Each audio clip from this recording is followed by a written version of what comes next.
What's up? Welcome to the Existential Stoic podcast. Do you try and solve all of your life's problems today, right now? Are you constantly worried about not like tomorrow, but 10 years from now, 20 years from now, 30 years from now? You think everything's just going to fall apart? You're in luck because today we're going to talk about trying to handle tomorrow's problems today. I'm Danny here with my buddy Randy. What's up, Randy? Yo, Danny. Do you ever do this? Do you ever try and handle all of your life's problems right now? I think the easier question is, do I ever not do this? I And know, the right? answer is no. Do you know what's funny? It's like as soon as I get tired or I'm hungry or as soon as I start to think about something future oriented, it's like then I have to solve all of it right then, and then I get super depressed, stressed out, and freak out. It'll Dude, never work same. out. Everything's gonna fail. Uh, it's, Oh my gosh. Yeah. And it's like literally like as soon as I wake up in the morning, I start trying to figure out my whole entire life. And it's like, can't I yeah, just wake up one morning and just be like, it feels good to be alive. Let me look yeah, out the window. Instead, it's just it like, would be. why is my life not figured out? Why don't I have enough saved up for retirement? Why is it? Yeah. Why Yeah. can't I do everything that I want to right now? It's Hmm. funny too because I think we were talking about this. I think when we talked about the phone earlier this week, the whole issue too of why do we worry like this and what does it do for us? It's funny because it is weird. It's like worrying about planning everything out. Like everything's gonna like as if we could even plan that stuff. We don't know what the future holds. Yeah, we all do it. I think we all stress about making sure everything's going to be perfect, and we have no way of knowing anyway. Nor can we even Yeah. solve it today. Worrying is like the craziest thing because it's never actually done what you think it'll do. Like worry has this promise that if you worry, if you suffer right now and worry, it'll solve your problems in the future. Just take a look back in your life. Has worrying ever actually done that? No, it's selling you a No, false bill of goods. And you just spend your whole day worrying. And then when the problem comes up, you still have to deal with it. I'm starting to think that either our emotions are counterproductive entirely, most of them, especially the negative ones, or I don't understand them at all. That's Yeah. those are my two thoughts. Yeah.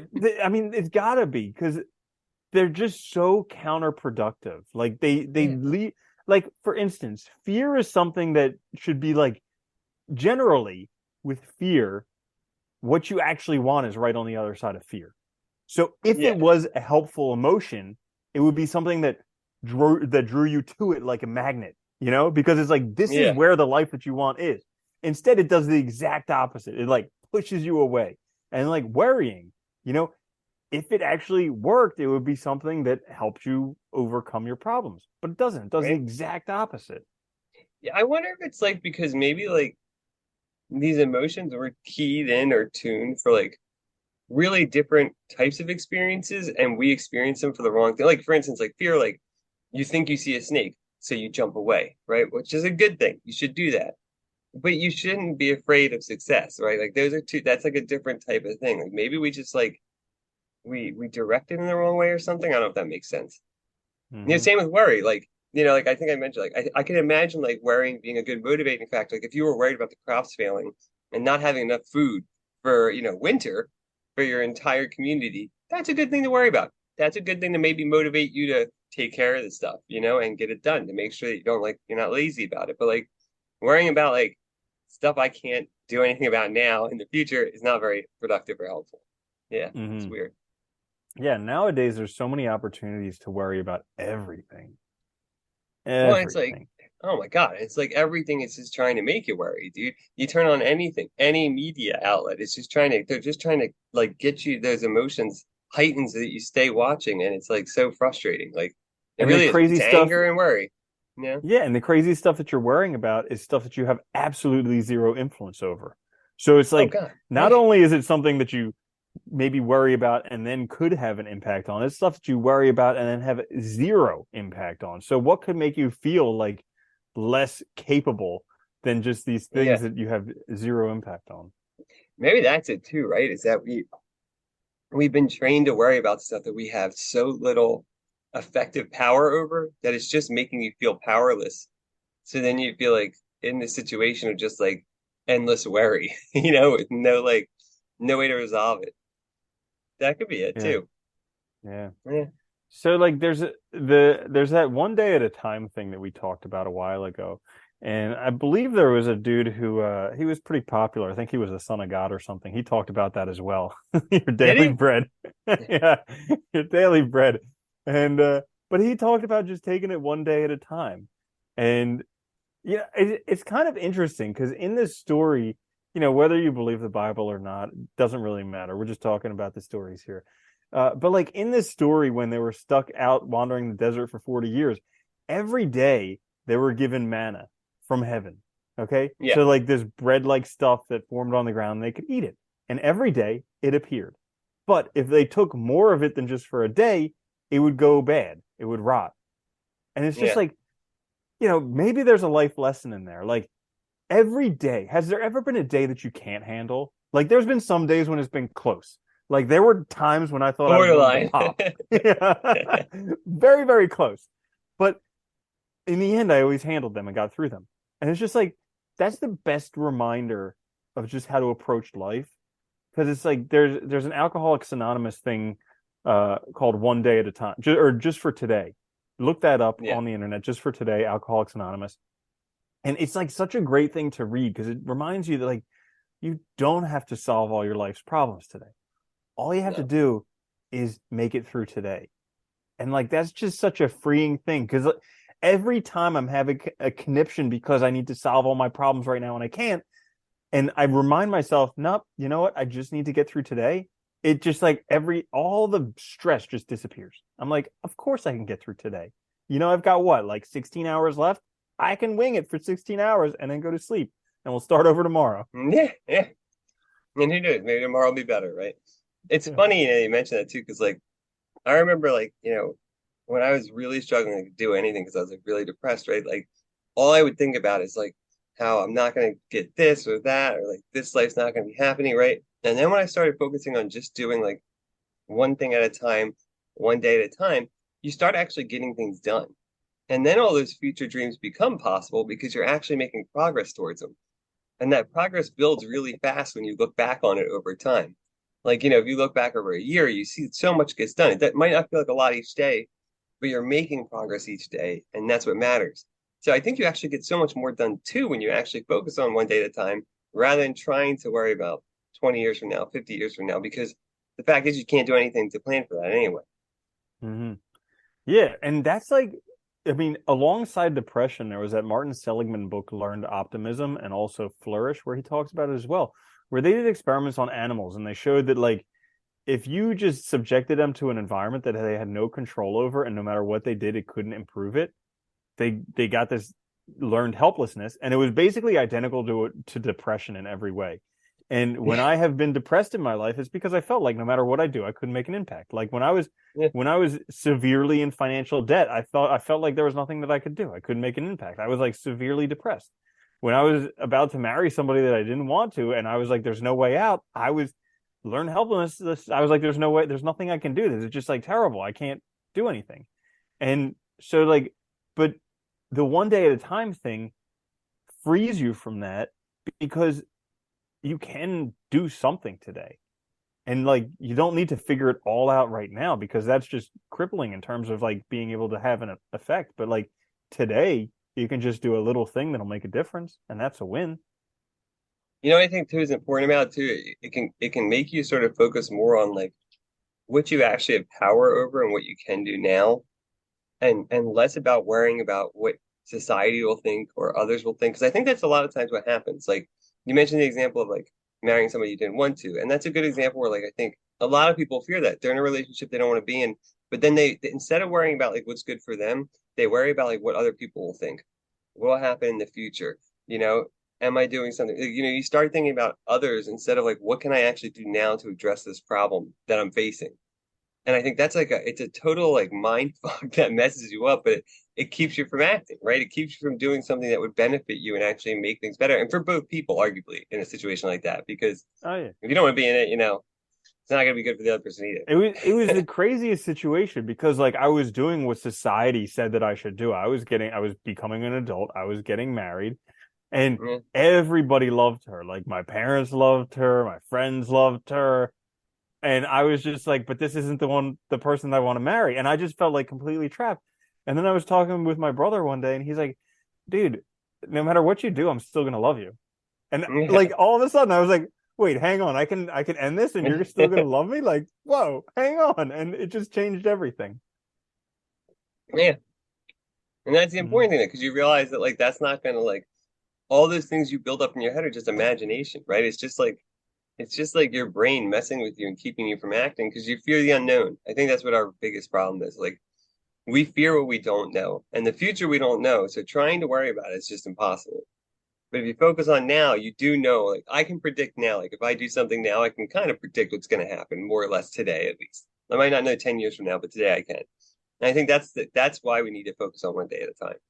It's impossible to know. And also it's like every day we're given enough to like handle today's worries.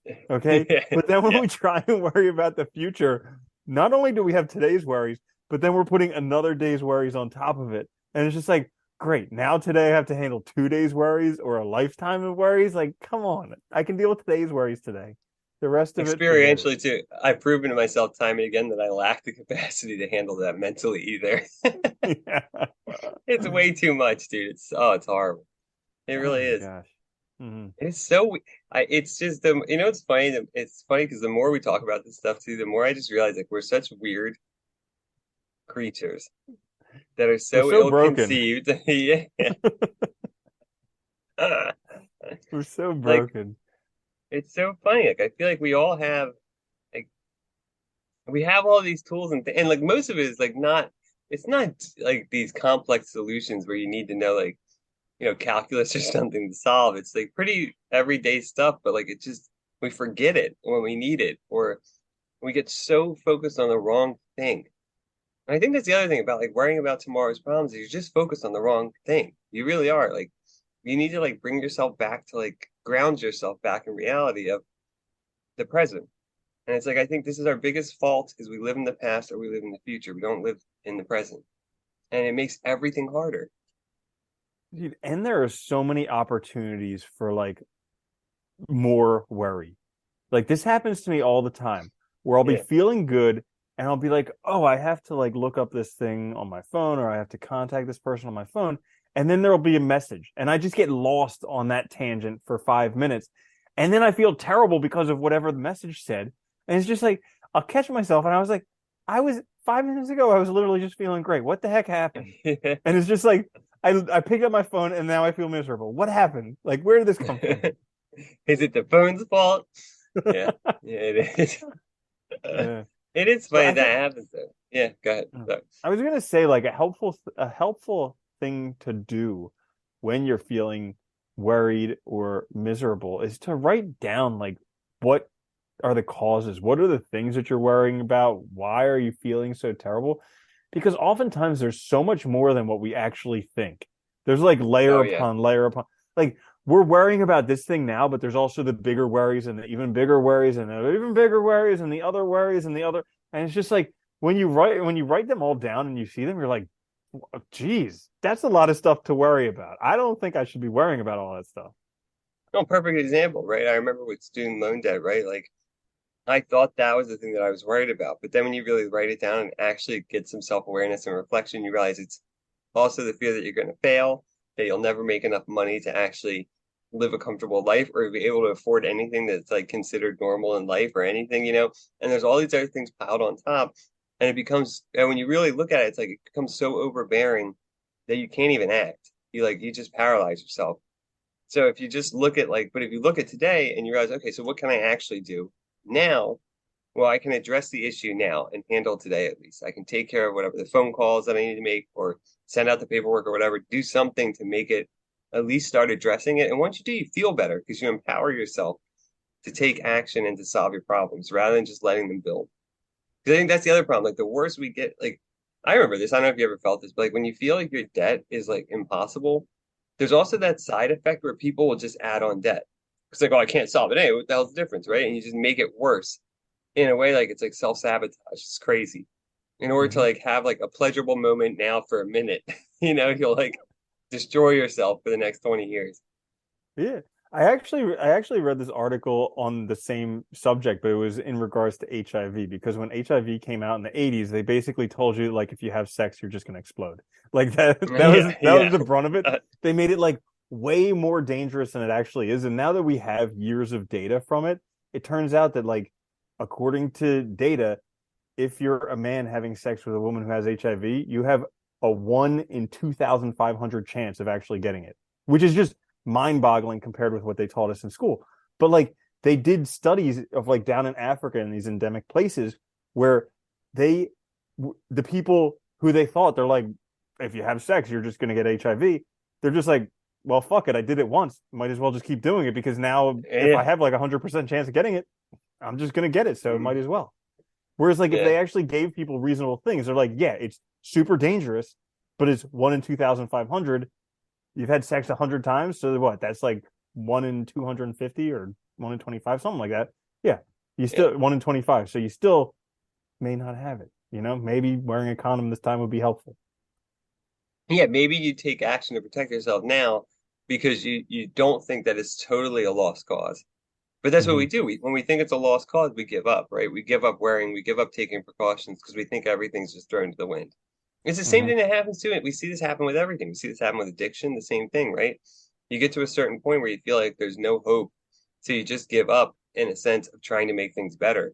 Instead of trying to fight it and make things better, you just give up and you lean in more to the negative. And we all do this, I think, with different things. It just depends on, what it is for you. But I think being more self-aware, like you said, actually reflecting on it and catching it is like a great way. Writing down is really helpful. Like actually get to like not the root cause, but at least understand better like what's causing your worry and what this worry can lead to when you let it run wild. Mm-hmm. Yeah.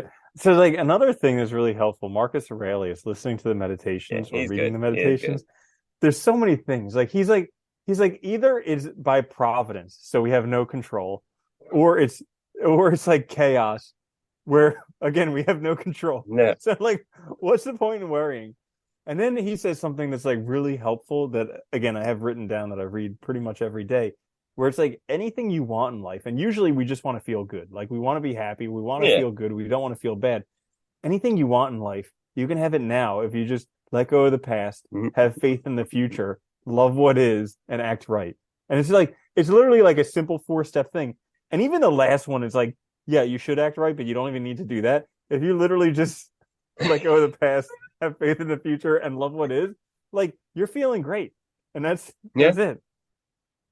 Well, I like the too. The act right thing is actually really it's really important because I think like that's also just like doing what you have to now and not worrying about the other stuff. Like realizing what can I do now? What do I have control over? Like the Stoics, I think, really were onto something in the sense that like they were really focused on very practical things that affect all of us. And they had some really good recommendations, I think, that all of us could learn from.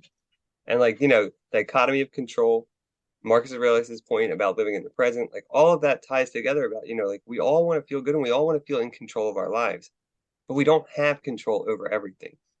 All you can really control is this moment, this action, the next thing you do. That's really it. You can't control the consequences. You can't control what other people do with how they respond. So you have to really think about it in those minimal terms, and then you can start making that progress that you want to make towards the future, I think.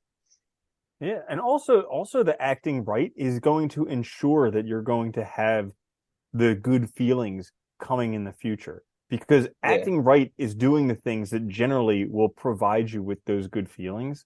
Like I remember there was this guy that I used to hang out with and he started contemplating doing criminal things.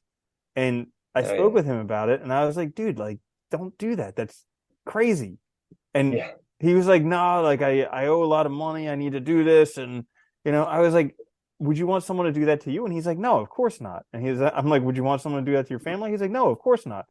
And I'm like, "So then why are you going to do it?" He's like, "Because I wouldn't do it to my family or do it to myself. I'm just doing it to other people." And I was like, "What makes them any different than you?" He's like, "I don't know them."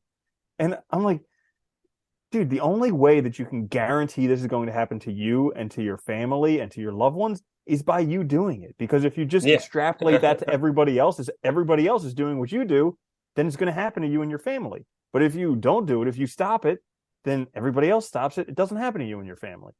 but he was just like so set on. He's like, no, I would never do this to my loved ones, but I'm gonna do it. And it's just like because I don't know these people, and it's just like I was I told him I was like, okay, we can't be friends. Like this is the last time we ever see each other. Yeah. But it's just crazy. Dude, that kind of thinking too is funny because people always think that way. It's like, well, if you're doing it, you're giving everybody else a free pass to do it too, basically.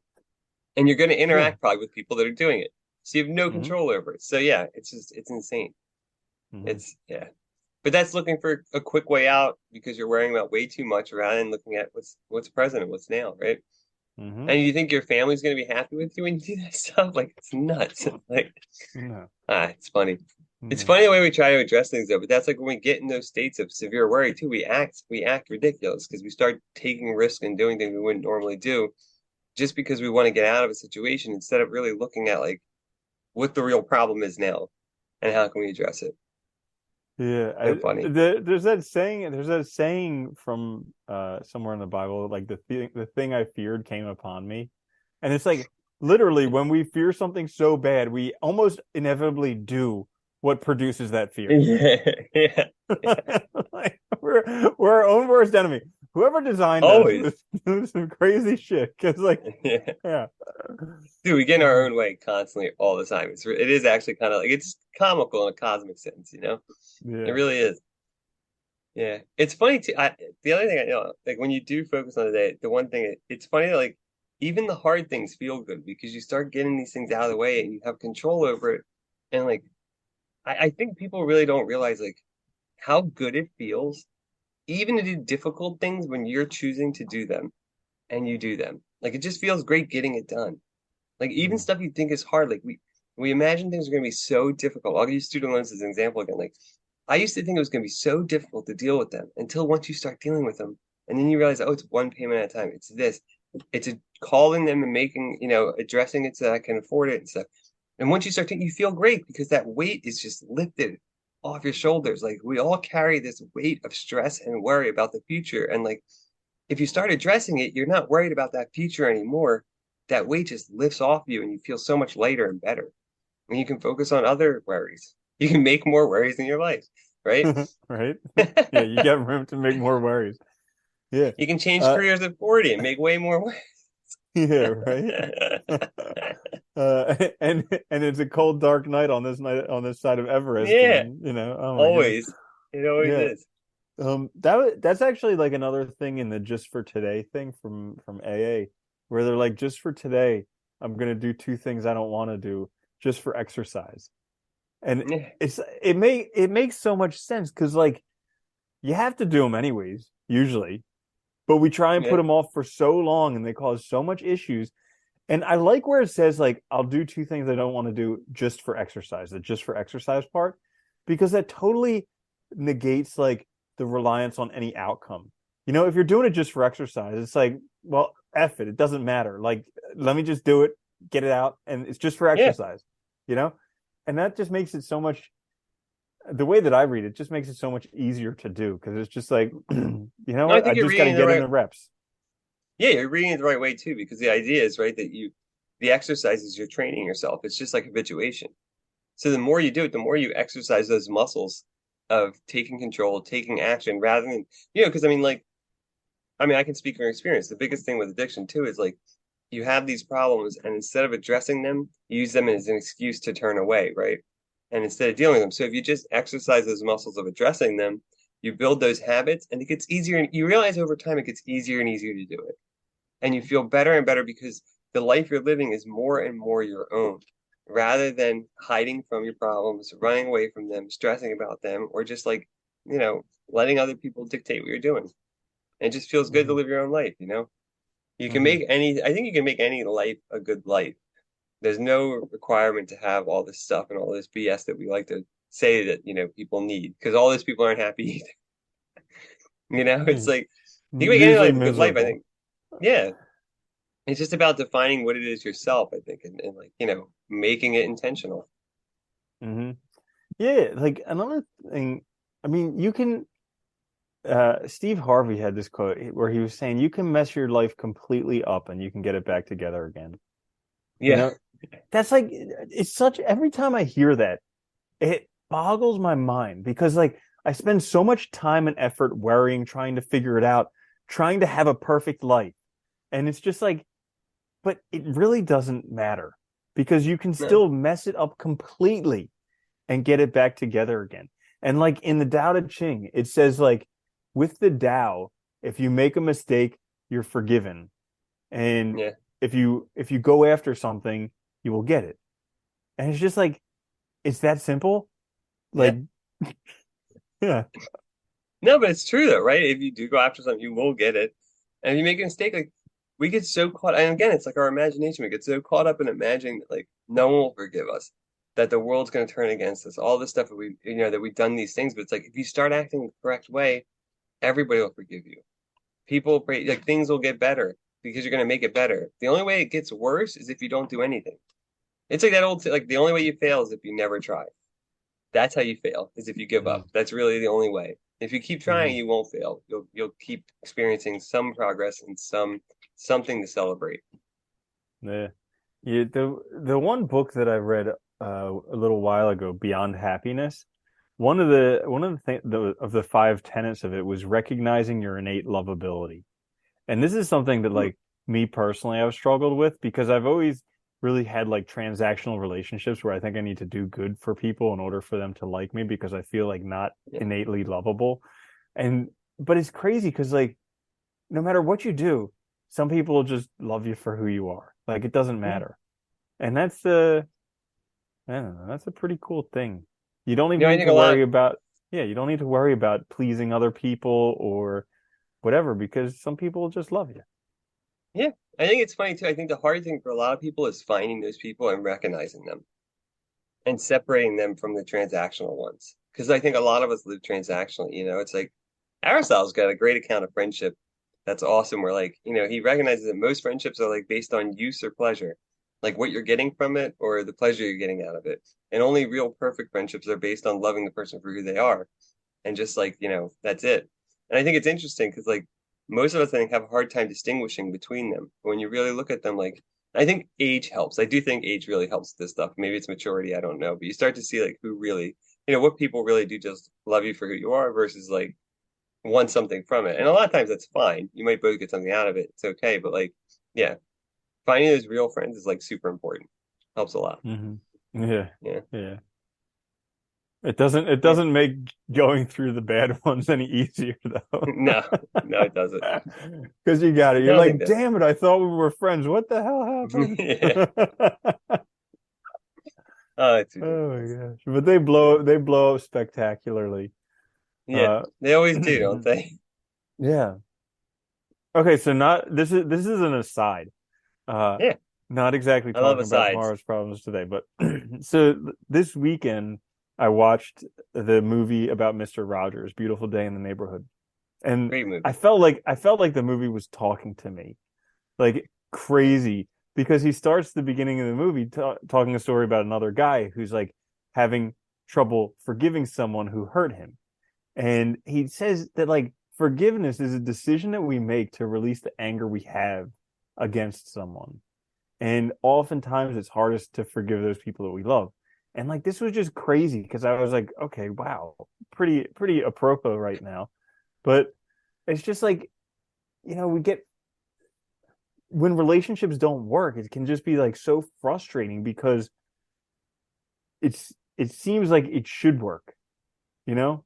And like we Yeah. were just talking Yeah. about perfect friends, and I've had some relationships with friends who I thought were friends that it turns out it was just a transactional thing. It just blew up spectacularly. And Yeah. yeah, so like being able to forgive that because you'd think as a friend you would hold them like very dearly, but like sometimes that's just the biggest it makes it very difficult. It is. No, it's really hard. That movie is full of like great moments and examples of like how to be better and also how to like be better to yourself and others. It really is. Like it's amazing. The way he Hmm. talked to kids too was like just mind blowing. Because I used to watch Mr. Rogers when I was little, and I didn't really realize all of it. I guess looking back, you realize more like, as an adult, like what he was doing. But like it was amazing what he was doing and how he was approaching problems and like getting kids to realize that they can feel things and like it's okay. And it's just incredible. Guy was I think incredible. that yeah, like how he was talking about how the goal of the show is to make children understand that it's okay to feel things, and like Yeah. there are ways that we can handle it. I was like, not only children need that. I'm pretty sure most adults need that right now. Like understanding I that it's know. okay to feel things, and there are ways that we can deal with it. I was like, I need to learn this over again. I need to start Oh watching God, Mr. dude. Rogers' Neighborhood. It's because like we aren't taught it at all, and nobody like it's like we I think we have this misconception. Like you always see like like you see this on job applications all the time, like emotional intelligence. And I think a lot of people interpret that as just not showing your emotions at all or not reacting to things. And it's like, no, that's not handling things healthy. You're still denying it, you're still pushing it down. And I think he's a great example of like how to handle things like in a healthy manner. Like, yeah, address it. Admit that you have it, but deal with it. Don't let it eat at you. Don't let it bother you. Don't let it become something later on because you never dealt with it right now. And it's like, yeah, it's very hard to do. So like, okay, here's a little funny story from that movie. So like he was talking about a few things you can do to help deal with like the mad when it comes up, the anger when it comes up. And he said you can pound a pillow or dough or something like that. You can swim as fast as you can. You can just like mash on the low keys on the piano like dun dun dun dun dun dun dun. So today I went to the gym, and you have to reserve a lane at the pool ever since COVID. And so I reserved the lane, and there was someone else swimming in my lane, and I was pissed. And and so like I was angry. So I was like, okay, fine, I'll just go swim as hard as I can. So I went out there and swam as like hard as I can for like a few laps. And then I was so struggling for breathing, totally forgot the anger. Yeah. Yeah, swimming just destroys your energy level, doesn't it? It's amazing how much it gets out. It's one thing I miss doing. I used to do that. I used to when I was in grad school, I used to exercise and they had an Olympic pool, so we used to swim every time afterwards. And that was so much fun. It was so hard. So difficult to do laps. It's very good to just get it out. But I think that's our Mm-hmm. problem. Like we forget that like we live such easy sedentary lives that we forget that like we're also animals. Like you have to use the energy up, or like it becomes. Nietzsche had this idea that like all of our drives that aren't realized, they get directed elsewhere because they have to be used. Like that energy has to be used. So if you don't use your like say physical energy, it's going to get turned inwards on you. Maybe it'll get like maybe it becomes like anger, or maybe it becomes like depression or something, whatever. But like you need to give like a healthy outlet to all of these drives. Otherwise, that energy is going to go somewhere, right? And like I think like the physical side of it, like you have to use it. Like it's funny, I watch my dogs and like if it's like raining out and they're sleeping all day, like you'll let them out and then they just go crazy for like 5 minutes because they have to get that. It's like they have to use up that energy. And it's like such a good example of like what we should be doing, right? Like running around, exercising, doing something to get some of that like pent up energy out of us so we don't like doesn't hurt us later. Well, Yeah. that actually is a good point because like we're talking about for Mr. Rogers like dealing with feelings. Well, worrying is kind of a feeling that we get because I mean, sure, it's like it's a thinking type process, but you do it long enough and it causes feelings in your body. And learning how to deal effectively with that. Like I know when I was the past few weeks when I was worrying a lot, I was doing everything that I could to get rid of the energy. I was exercising extra, going to the gym like 2 times a day. I was doing these shaking exercises. I was doing Wim Hof breathing exercises. I was walking in nature. I was doing like everything to get this energy out because I knew it wasn't like historically I would have just sat in bed and like poor me all Yeah. day. And it But just I was gets like, worse that's and not, worse yeah. and Oh my worse. Yeah. gosh. Yeah. Yeah. Hmm. And then it ends up screwing up like a week because that ends up building on itself, right? And you have like all this energy becomes directed against you instead of just getting rid of it. Yeah, And, it's amazing how it and works. dude, and like the craziest thing was like, it would be time to go to the gym for a class. And I would be like, I don't want to do it. I don't feel like doing it. I feel bad right now. I don't feel Yeah, like doing it. And then I would go and do it because I'm like, you know what? I'm going to feel shitty for the next hour anyways. I might as well yeah. go do it in a class where it'll help get some of this energy out instead of just sitting in my apartment like ruminating on it. Going crazy, right? Yeah. Yeah. It's Hmm. funny. That was some of my best exercises was whenever I felt really bad and made myself go. Because like midway through, I would always realize that like I wasn't worried about it anymore. I was just focused on Hmm. like, and you start to feel better a little bit. Not always Hmm. 100%, but at least it gets rid of some of it and it helps. Hmm. But I think that Yeah. it's funny. It's like it's that's it. It's like looking at today, doing what you can today, and focusing on the little things that you can do to just get to just deal with it in a healthy way, process things. Because I think that's It one of the is things we fail at, all fail at miserably, dude. It's like how to process things correctly. it is good to have a reminder like just for today somewhere so that you or Yeah, so that you can remember because it's not the thing that comes naturally. Like the thing that comes no, naturally is we need to figure our whole life out. Why are we not an Instagram influencer? Why are people not liking my posts? Why am I not a millionaire CEO driving this car with a trophy spouse? And those are the things that come naturally, not like, you know yeah. what? I just gotta get through today. That's it. Well, it's funny. We have all these like sayings, like like the journey. Any journey of 10,000 miles starts with like one step, or like there's others that I can't remember right now. But like we Mm-hmm. have all these sayings about putting one foot in front of the other, Mm. taking one thing at a time, and instead we look at the end always. Mm-hmm. And all you gotta do is just this one day. Lay this one brick. That's Yeah, it. that's it. There Yeah. you go. But Will Smith yeah. example. Mm-hmm. Bingo. I never thought that example would have such a big impact on my life, but it's crazy how much it does because you ever just focus on doing this one thing. What I like about it too? It's a really easy example to imagine because everybody knows what physical labor is like, and it's laying bricks. So literally, there is one piece each. You know what I mean? It's a very easy Hmm. thing to imagine in my head. You have this Yeah, long wall. You know, you yeah. gotta do one thing at a time. And it's crazy because as you're doing it, as you're laying brick after brick, you're like, this is never gonna get done. Like, Yeah, I mean, how many bricks go into a house or a wall? It's like a lot. I'm And assuming in a the lot. middle Yeah, of it, yeah, in the middle of it, you feel like you're doing nothing, but then you look back after a while and you're just like, holy cow. we might finish this. Yeah.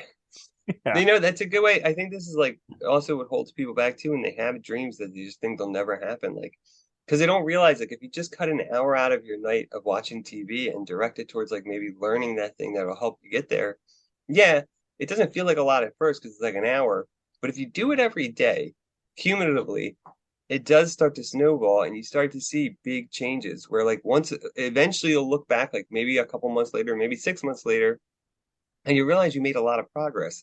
And you might actually be at a point where you can now like take the next step of really putting yourself fully into this direction of life or whatever. But I think Hmm. most people are too afraid to start and too worried about like that end goal being now that they forget that like well, to make it happen now, you have to do those little things in order to get there. Yeah, or here's another one. Like most people, the average American reads one book a year. And if you break that down over the course of the year, that equates to reading 1 minute per day. Every minute per day, in addition that you read, is one extra book per year. So if you just read an extra minute a day, you're already reading twice as much as the average American. Like, Yeah. There's mind days where I blowing. read for like 6 hours. Yeah. It's mind blowing, like how low the bar is set that you Yeah. can really make an impact in your life. But most people are just, they're all trying to do the same thing, and which is the Yeah. bare minimum. And running, and I think when you really look at it too, like most of us too, and I'm guilty of this too, it's like we do things to hide from the things that we really want to do because we think they're Mm. impossible. So instead of doing it, we just like, if I have time to do this, the thing that I really want to do, I'll go on my phone and browse social media and kill that hour. And then I don't have that. Oh, I don't have that time anymore. I was too busy. I was looking at stuff, but I really Hmm. wasn't doing anything. And it's like we have these ways of tricking ourselves into thinking that. And I think a lot of this takes like, it just takes exercises and self-awareness too, being more aware of what you're doing now, why you're doing it, and whether or not it's helpful. Mm. Yeah. Acting right, as Marcus Aurelius would say. Hmm. One day at a time. All you got to do is act right today. You don't have to do it for Yeah. the rest of your life. Just act right No. today. Yeah. Worry about tomorrow tomorrow. Uh-huh. There we go. You want anything else? No, that's all. I think that's a good All right. place to leave it. Just act right today. Yeah, just act right today. So there you Hmm. have it. Well, hopefully you guys like the episode. Check us out on YouTube, wherever you get your podcasts. Like, subscribe, and share. We'll be back later with a quick fix midweek. Until then, though, later, Andy. Later, Danny.